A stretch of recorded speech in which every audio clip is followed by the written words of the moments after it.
श्री राम दोस्तों, मैं प्रवीण तिवारी आज आपका फिर स्वागत करता हूं अपने channel spiritual talk with Praveen पर।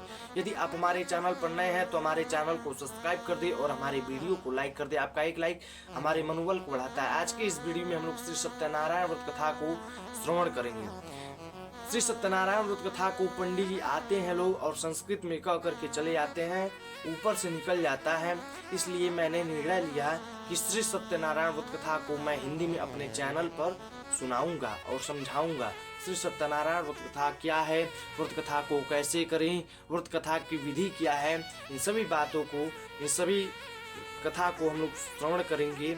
चलिए बिना देरी किए भगवान की मंगलमयी कथा को, अमृतमय कथा को श्रवण करते हैं। एक समय की बात है, नैमिषारण्य तीर्थ में सौनक आदि 88,000 ऋषियों ने श्री सूत जी से पूछा कि हे प्रभु, इस कलयुग में वेद विद्या रहित मनुष्यों को प्रभु की भक्ति किस प्रकार मिल सकती है तथा उनका उद्धार कैसे होगा। हे मुनि श्रेष्ठ, कोई ऐसा तप बताइए जिससे थोड़े समय में ही पुण्य मिले और मनवांचित फल भी मिल जाए। इस प्रकार की कथा सुनने के लिए हम इच्छा रखते हैं और ललायित हैं। सर्वशास्त्रों के ज्ञाता श्री सूत जी महाराज बोलते हैं, हे वैष्णव में पूज्य, आप सभी ने प्राणियों के हित की बात पूछी है, इसलिए मैं एक ऐसे श्रेष्ठ व्रत को आप लोगों से बताऊंगा जिसे नारद जी ने लक्ष्मी नारायण जी से पूछा था और लक्ष्मीपति ने मुनिश्रेष्ठ नारद जी से जैसा कहा था, आप सबको मैं वैसा ही बताऊंगा। आप सब इसे ध्यान से सुनिए, सावधान हो करके सुनिए। एक समय की बात है, योगी राज नारद जी दूसरों के हित की इच्छा के लिए अनेकों लोकों में घूमते हुए मृत्यु लोक में आ पहुँचे। यहाँ उन्होंने अनेक योनियों में जन्मे प्रायः सभी मनुष्यों को अपने कर्मों द्वारा अनेकों दुखों से पीड़ित देखा। उनका दुख देख नारद जी सोचने लगे कि कैसा यत्न किया जाए कि जिससे करने से निश्चित रूप से मानव के दुखों का अंत हो जाए। इसी विचार पर मनन करते हुए वह विष्णु लोक में गए। वहाँ वह देवों के ईश श्री नारायण की स्तुति करने लगे, जिनके हाथों में शंख चक्र गदा पद्म थे, गले में वरमाला पहने हुए थे। स्तुति करते हुए श्री नारद जी बोलते हैं कि हे भगवान, आप अत्यंत शक्ति से संपन्न हैं, मन तथा वाणी भी आपको नहीं पा सकती है। आपका आदि मध्य तथा अंत नहीं है। निर्गुण स्वरूप सृष्टि के कारण भक्तों के दुख को दूर करने वाले हैं। आपको मेरा नमस्कार है। नारद जी की स्तुति सुन विष्णु भगवान बोले, हे मुनि श्रेष्ठ, आपके मन में क्या बात है? आप किस काम के लिए पधारे हैं, उसे निसंकोच कहो। इस पर नारद मुनि बोले कि मृत्युलोक में मैं अनेक योनियों में जन्मे मनुष्य अपने कर्मों के द्वारा अनेक दुखों से दुखी हो रहे हैं। हे नाथ, आप मुझ पर दया रखते हैं तो बताइए कि वो मनुष्य थोड़े प्रयास से ही अपने दुखों से कैसे छुटकारा पा सकते हैं। श्री हरि जी बोलते हैं, हे नारद, मनुष्यों की भलाई के लिए तुमने बहुत ही अच्छी बात पूछी है। जिसके करने से मनुष्य मुंह से छूट जाता है, वह बात मैं तुमसे कहता हूँ, उसे तुम सुनो। स्वर्ग लोक में व मृत्यु लोक में दोनों एक दुर्लभ उत्तम व्रत है जो पुण्य देने वाला है। आज प्रेमवश होकर मैं उसे तुमसे कहता हूँ। श्री सत्यनारायण भगवान का यह व्रत अच्छी तरह विधान पूर्वक करके मनुष्य तुरंत ही यहाँ सुख भोग कर मरने पर मोक्ष पाता है। श्री हरि के वचन सुन नारद जी बोले कि उस व्रत का क्या फल है, उस व्रत का क्या नाम है और उसका विधान क्या है, यह व्रत किसने किया था, इस व्रत को किस दिन करना चाहिए, सभी कुछ विस्तार से बताएं प्रभु। नारद जी की बात सुनकर श्री हरि बोले, दुख व शोक को दूर करने वाला, यह सभी स्थानों पर विजय दिलाने वाला है। मानव को भक्ति व श्रद्धा के साथ शाम को श्री सत्यनारायण की पूजा धर्मपरायण होकर ब्राह्मणों व बंधुओं के साथ करनी चाहिए। भक्ति भाव से ही नैवेद्य, केले का फल, घी, दूध और गेहूं का आटा सवाया ले। गेहूं के स्थान पर साठी का आटा, शक्कर तथा गुड़ लेकर वह सभी भक्षण योग्य पदार्थों को मिलाकर भगवान का भोग लगाएं, ब्राह्मणों सहित बंधु बांधवों को भी भोजन कराएं, उसके बाद स्वयं भोजन करें, भजन कीर्तन के साथ भगवान की भक्ति में लीन हो जाएं। इस तरह से सत्यनारायण भगवान का यह व्रत करने पर मनुष्य की सारी इच्छाएं निश्चित रूप से पूरी होती हैं। इस कलिकाल अर्थात कलयुग में मृत्युलोक में मोक्ष का यही एक सरल उपाय बताया गया है। श्री सत्यनारायण व्रत कथा का यह पहला अध्याय संपूर्ण होता है। प्रेम से बोलिए श्री सत्यनारायण जी महाराज की जय। भगवान सत्यनारायण व्रत कथा का दूसरा अध्याय प्रारंभ होता है। सूत जी बोले, हे ऋषियों, जिसने पहले समय में इस व्रत को किया था उसका इतिहास मैं तुमसे कहता हूँ, कृपया ध्यान से सुनो। सुंदर काशीपुर नगरी में एक अत्यंत निर्धन ब्राह्मण रहता था। भूख प्यास से परेशान वह धरती पर घूमता रहता था। ब्राह्मण से प्रेम करने वाले भगवान श्री हरि ने एक दिन ब्राह्मण का वेश धारण कर उसके पास जाकर पूछा, हे विप्र, नित्य दुखी होकर तुम पृथ्वी पर क्यों घूमते रहते हो? दिन ब्राह्मण बोला, मैं निर्धन ब्राह्मण हूँ, भिक्षा के लिए धरती पर घूमता रहता हूँ। हे भगवान, यदि आप इसका कोई उपाय जानते हो तो बताइए। वृद्ध ब्राह्मण कहते हैं कि सत्यनारायण भगवान मनोवांछित फल देने वाले हैं, इसलिए तुम उनका पूजन करो। इसे करने से मनुष्य सभी प्रकार से दुखों से मुक्ति हो जाती है। वृद्ध ब्राह्मण बनकर आए सत्यनारायण भगवान उस निर्धन ब्राह्मण को व्रत का सारा विधान बताकर अंतर्ध्यान हो गए। ब्राह्मण मन ही मन सोचने लगा कि जिस व्रत को वृद्ध ब्राह्मण ने करने को कह गया है, मैं उसे जरूर करूंगा। यह निश्चय करने के बाद वो अपने घर को लौट गया। उस दिन उस रात्रि को उस विप्र को नींद नहीं आई। वह सवेरे उठकर सत्यनारायण भगवान के व्रत का निश्चय कर भिक्षा के लिए चला गया। उस दिन निर्धन ब्राह्मण को भिक्षा में बहुत सारा धन मिला, जिससे उसने बंधु बांधवों के साथ मिलकर श्री सत्यनारायण भगवान के व्रत को संपन्न किया। भगवान सत्यनारायण व्रत का संपन्न करने के बाद वह निर्धन ब्राह्मण सभी दुखों से छूट गया और अनेक प्रकार की संपत्तियों से युक्त हो गया। उसी समय यह ब्राह्मण हर माह इस व्रत को करने लगा। इस तरह के सत्यनारायण भगवान के व्रत को जो मनुष्य करेगा वह सभी प्रकार के पापों से छूटकर मोक्ष को प्राप्त होगा। जो मनुष्य इस व्रत को करेगा वह सभी दुखों से छूट जाएगा, उसकी मुक्ति हो जाएगी। सूत जी बोले, इस तरह से नारद जी ने नारायण जी का कहा हुआ श्री सत्यनारायण व्रत को मैंने तुमसे कहा। हे विप्रो, मैं अब और क्या कहूँ? ऋषियों ने बोला, मुनिवर, संसार में उस विप्र को सुनकर और किस किस ने इस व्रत को किया, इस सभी बातों को हम लोग सुनने के लिए ललायित हैं। कृपा करके इस पर प्रकाश डालें। सूत जी बोले, हे मुनियों, जिसने इस व्रत को किया वे सब सुनो। एक समय वही विप्र धन व ऐश्वर्य के अनुसार अपने बंधु बांधवों के साथ इस व्रत को करने के लिए तैयार हुआ। उसी समय एक लकड़ी बेचने वाला बूढ़ा आदमी आया और लकड़ियां बाहर रखकर अंदर ब्राह्मण के घर में गया। प्यास से दुखी हुआ लकड़हारा उनको व्रत करते देख विप्र को नमस्कार पूछने लगा, आप यह क्या कर रहे हैं? तो उन्होंने बताया कि व्रत कर रहा हूँ तथा इसे करने से क्या फल मिलेगा। लकड़हारा ने पूछा, कृपया मुझे बताएं। ब्राह्मण ने कहा कि सब मनोकामनाओं को पूर्ण करने वाला यह सत्यनारायण भगवान का व्रत है। इनकी कृपा से ही मेरे घर में धन धान्य आदि की वृद्धि हुई है। विप्र से सत्यनारायण व्रत के बारे में जानकर लकड़हारा बहुत प्रसन्न हुआ। चरणामृत लेकर वह प्रसाद खाने के बाद वह अपने घर को चला गया। लकड़हारे ने अपने मन में संकल्प किया कि आज लकड़ी बेचने से जो धन मिलेगा उसे मैं श्री सत्यनारायण भगवान का उत्तम व्रत करूंगा। मन में इस विचार को ले बूढ़ा आदमी सिर पर लकड़ियां रख नगर में बेचने को चला गया। जहाँ धनी लोग ज्यादा रहते थे वहाँ चला गया। उसे अपनी लकड़ियों का दाम पहले से ही ज्यादा मिलने लगा। बूढ़ा प्रसन्नता के साथ दाम लेकर केले, शक्कर, घी, दूध, दही और गेहूं की आटा लेकर सत्यनारायण भगवान के व्रत का अन्य सामग्री लेकर अपने घर आया।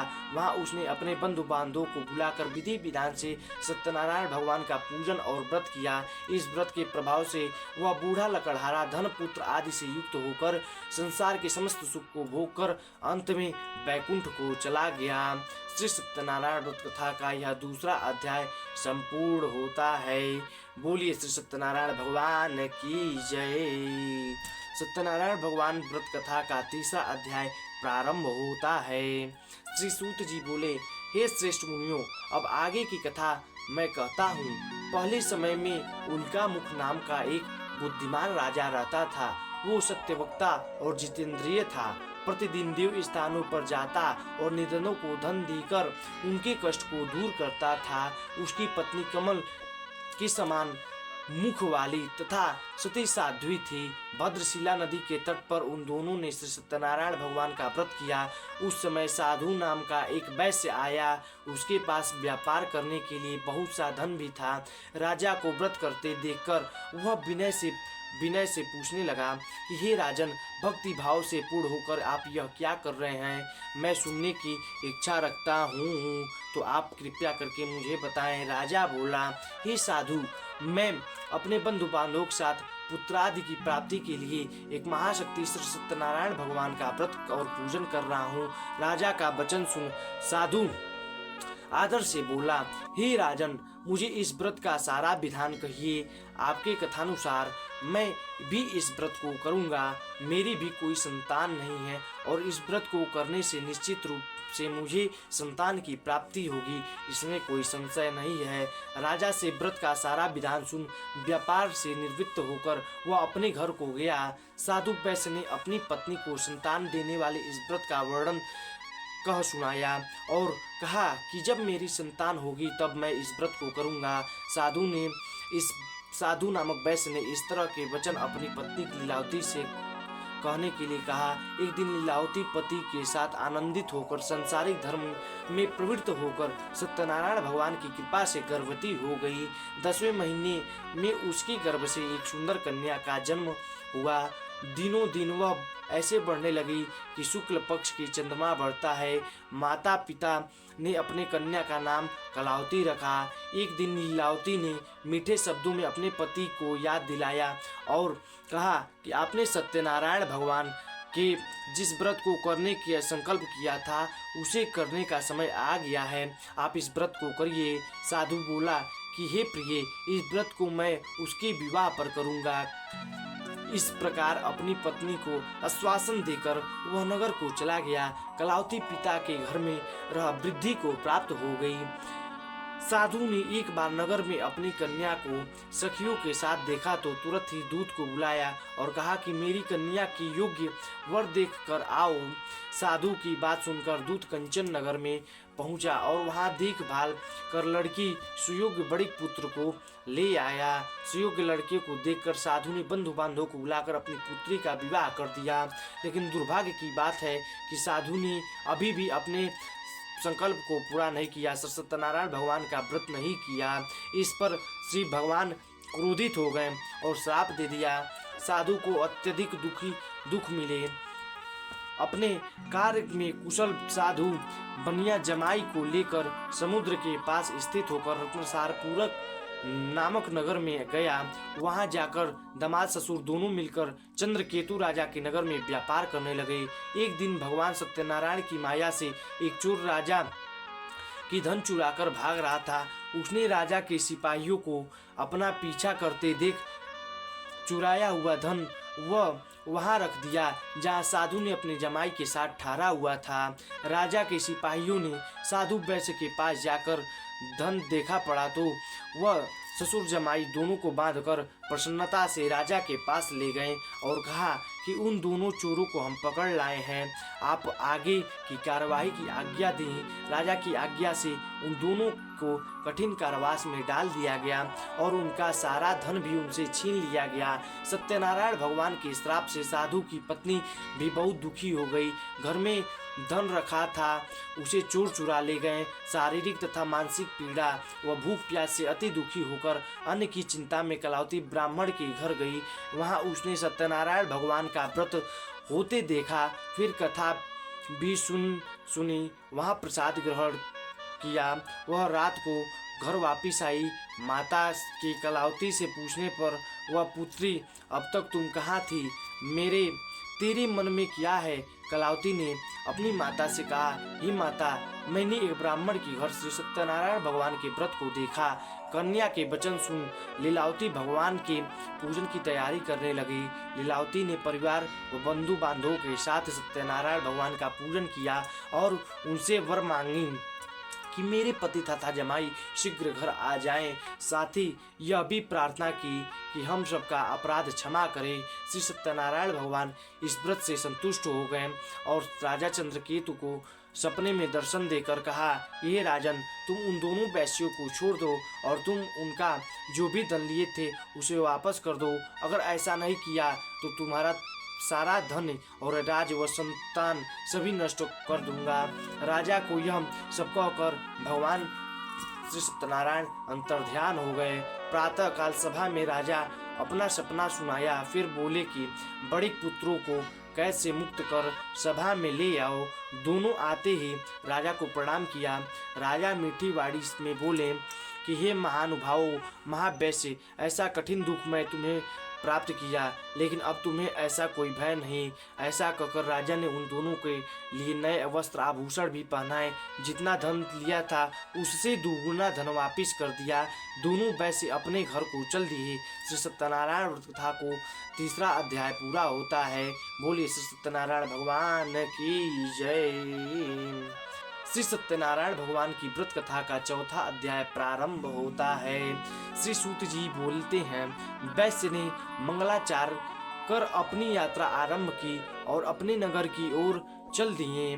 उनके थोड़ी दूर जाने पर एक दंडी वेशधारी श्री सत्यनारायण ने उनसे पूछा कि हे साधु, तेरी नाव में क्या है? अभिवाड़ी बड़ी खंसता हुआ बोला, हे दंडी, आप क्यों पूछते हो? क्या धन लेने की इच्छा है? मेरी नाव में तो बेल व पत्ते भरे हुए हैं। वैश्य के कठोर वचन सुन भगवान श्री सत्यनारायण बोलते हैं, तुम्हारा वचन सत्य हो। दंडी के ऐसे वचन वहां से कुछ दूर चले गए।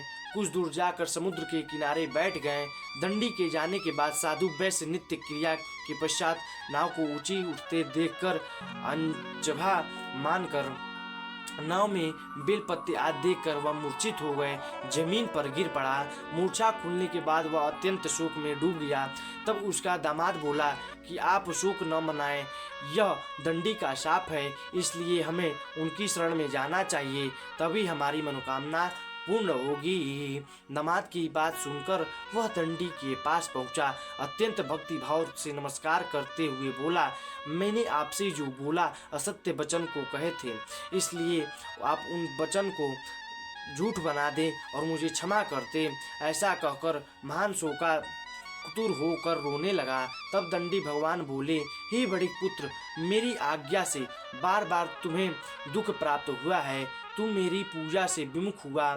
साधु बोला, हे भगवान, आपकी माया से ब्रह्मा आदि देवता भी आपके रूप को नहीं जानते हैं, तब मैं अज्ञानी कैसे जान सकता हूँ? आप प्रसन्न होइए, अब मैं सामर्थ्य के अनुसार आपकी पूजा करूँगा। मेरी रक्षा करो और पहले के समान नौका में धन को भर दो। साधु के वैश्य भक्ति पूर्वक वचन सुनकर भगवान प्रसन्न हो गए और उसकी इच्छा अनुसार वर देकर अंतर्ध्यान हो गए। ससुर जमाई जब नाव पर आए तो नाव में धन से भरी हुई थी। फिर वही अपने अन्य साथियों के साथ सत्यनारायण भगवान का पूजन कर अपने नगर को चल दिए।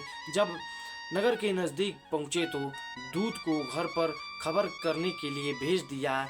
दूत साधु की पत्नी को प्रणाम कर कहता है कि मालिक अपने दामाद सहित नगर के निकट आ गए हैं। दूत की बात सुनकर साधु की पत्नी लीलावती ने बड़े हर्ष के साथ सत्यनारायण भगवान का पूजन कर अपनी पुत्री कलावती से कहा कि मैं अपने पति के दर्शन को जाती हूँ, यू कार्य पूर्ण कर शीघ्र आ जा। माता के ऐसे वचन सुन कलावती जल्द ही प्रसाद छोड़ अपने पति के पास चली गई। प्रसाद की अवज्ञा के कारण श्री सत्यनारायण भगवान रुष्ट हो गए और नाव सहित उसके पति को पानी में डुबो दिया। कलावती अपने पति को वहां न पाकर रोती हुई जमीन पर मूर्छित होकर गिर गई। नौका को डूबा हुआ देखकर कन्या को रोता देख साधु दुखी होकर बोला कि हे प्रभु, मुझसे तथा मेरी परिवार से जो भूल हुई उसे क्षमा करें। साधु के दीन वचन सुनकर सत्यनारायण भगवान प्रसन्न हो गए और आकाशवाणी हुई कि हे साधु, तेरी कन्या मेरी प्रसाद को छोड़कर आई है, इसलिए उसका पति अदृश्य हो गया है। यदि तू वह घर जाकर प्रसाद खाकर लौटती है तो इसका पति अवश्य ही मिलेगा। ऐसी वक्त आकाशवाणी सुन कलावती घर पर पहुंचकर प्रसाद को खाती है और फिर आकर अपने पति के दर्शन करती है। उसके बाद साधु अपने बंधु बांधवों के सहित श्री सत्यनारायण भगवान की विधि विधान से पूजन करता है। इस लोक का सुख भोग वह अंत में स्वर्ग को जाता है। श्री सत्यनारायण भगवान का व्रत कथा यह 4वां अध्याय संपूर्ण होता है। प्रेम से बोली श्री सत्यनारायण जी महाराज की जय। वृंदावन बिहारी लाल जी महाराज की जय। अब श्री सत्यनारायण व्रत कथा का 5वां अध्याय शुरू होता है। श्री सूत जी बोलते हैं, हे ऋषियों, मैं और भी एक कथा सुनाता हूँ, उसे भी तुम लोग ध्यान पूर्वक सुनो। प्रजा पालन में लीन तुंगध्वज नामक एक राजा था। उसने भी भगवान का प्रसाद का त्याग कर बहुत ही दुख का सामना किया। एक बार वन में जाकर वन्य पशुओं को मारकर वह पेड़ के नीचे आया। वहाँ उसने ग्वाल बालों के भक्ति भाव से अपने बंधु बांधवों सहित सत्यनारायण भगवान का पूजन करते देखा। अभिमानवश राजा ने उन्हें देखकर पूछा कि पूजा स्थान में नहीं गया और ना ही उसने भगवान को नमस्कार किया। ग्वालों ने राजा को प्रसाद दिया, लेकिन उसने वह प्रसाद नहीं खाया और प्रसाद को वही छोड़ दिया। वह अपने नगर को जब वह नगर में पहुंचा तो वहां सब कुछ तहस नहस हुआ पाया तो वह शीघ्र ही समझ गया कि यह सब भगवान ने ही किया है। वह दोबारा ग्वालों के पास पहुंचा और विधि पूर्वक पूजा करके प्रसाद खाया तो श्री सत्यनारायण भगवान की कृपा से सब कुछ पहले की जैसा हो गया। दीर्घकाल तथा सुख भोगने के बाद मरणोपरांत वह स्वर्गलोक की उसको प्राप्ति हुई। जो मनुष्य परम दुर्लभ इस व्रत को करेगा तो वह भगवान श्री सत्यनारायण की अनुकंपा से उसे धन्य धान की प्राप्ति होगी, निर्धन धनी हो जाता है और भयवान भयमुक्त हो जाता है। संतानहीन मनुष्य को संतान का सुख मिलता है और सारे मनोरथ पूर्ण करने वाले मानव अंतकाल में वैकुंठ धाम को सिधार जाते हैं। श्री सूत जी महाराज आगे बोलते हैं, जिन्होंने पहले इस व्रत को किया, अब मैं उनके दूसरे जन्म की कथा को सुनाता हूँ। जिसने इस व्रत कथा को श्रवण किया वो अगले जन्म में किस महामानव के रूप में प्रकट हुई। वृद्ध स्थानंद ब्राह्मण ने सुदामा का जन्म लेकर मोक्ष की प्राप्ति की। लकड़हारे ने अगले जन्म में निषाद बनकर मोक्ष को प्राप्त किया। उल्का मुख नाम का राजा दशरथ होकर बैकुंठ को गए। साधु नाम का वैश्य मूरध्वज नाम का अपने पुत्र को आरे से चीरकर मोक्ष पाया। महाराज तुंगध्वज ने स्वयंभू होकर भगवान में भक्ति युक्त हो कर्म कर मोक्ष को पाया। श्री सत्यनारायण व्रत कथा का 5वां अध्याय संपूर्ण होता है। प्रेम से बोली श्री वृंदावन बिहारी लाल जी महाराज की जय। श्री सत्यनारायण जी महाराज की जय।